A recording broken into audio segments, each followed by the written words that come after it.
Okay, so what if I told you that the whole no one can outwork me mantra is actually the wrong way to think about getting rich?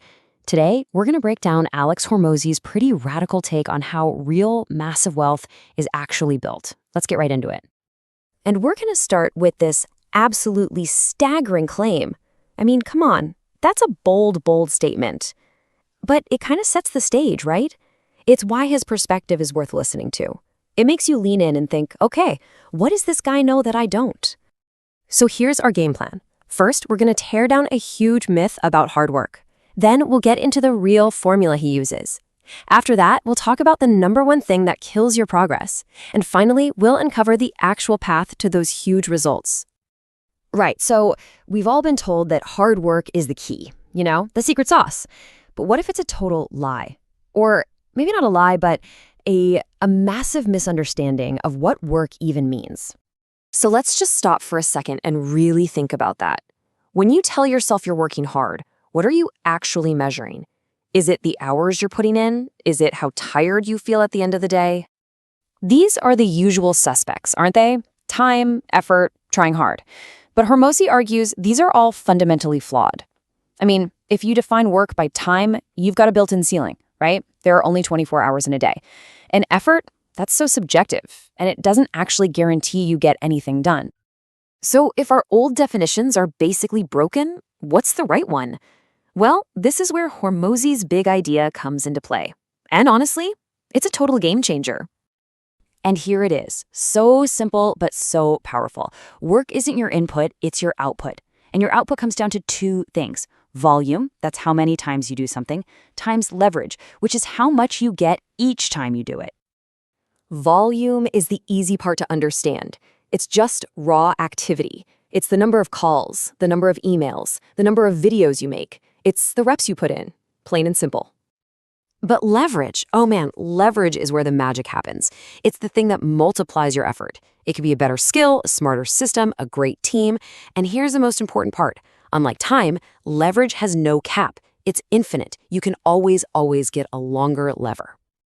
This example just perfectly illustrates the power of leverage. Think about it. Warren Buffett, as an owner, probably spent way less time thinking about Coke than the CEO did. But his output, his financial result, was 10 times bigger. Why? Ownership. That's a massive form of leverage. He just gets more for his time.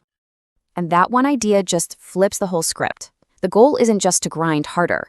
It shifts the game from brute force to smart, strategic thinking. The question you should be asking yourself every single day is, how do I get more output from the exact same input? Okay, so we found our hero, leverage. But you know how it goes. Every hero has a villain, a kryptonite. And for leverage, that villain is the super seductive, super shiny trap of new. Hormozy calls this the valley of despair, and it's something we've all probably been through. You get super excited about a new idea. That's uninformed optimism. Then reality hits. You realize it's actually really hard. That's informed pessimism. Then you hit a wall, the crisis of meaning. And what do most people do? They quit and jump to the next new shiny thing, starting the whole cycle over again without ever building any real leverage. I love this analogy. Think about it like a video game, right? If you fail a level, you restart immediately. But in business, restarting can cost you years. You keep quitting right before the boss fight, so you never learn the moves you need to actually win and get to the next level. And the crazier part is, the more successful you get, the more seductive these distractions become. A new business opportunity, a tempting partnership, they're all the woman in the red dress. Your ability to just say no and stay focused is the single most important muscle you can build. So, if chasing new is the enemy, what's the answer? What's the antidote? Well, it's not another exciting, shiny object. The answer is actually kind of boring, but it's where all the real power is hidden. That's it. It's that simple. Better is leverage. Instead of starting a whole new business, you just make your sales script a little bit better. You make your website's conversion rate 1% better.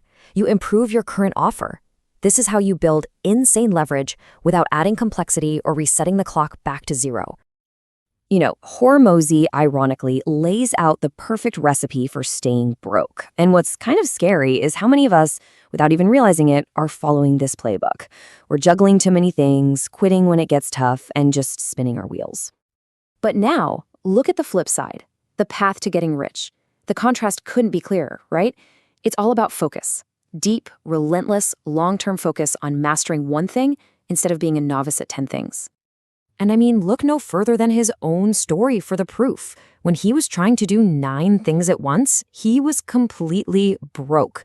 The second he cut 8 of them and went all in on just one, his income just exploded. It went vertical. This isn't some abstract theory. He literally lived it. This really is the secret sauce. It's not about finding some magical, once-in-a-lifetime business idea. It's about picking a good, solid business and just sticking with it long enough for compounding and focused improvement to work their magic. And that brings us to the final, and maybe the most important question. Hormozi leaves us with this incredible mental tool. You know more about your life and your business than anyone on the planet.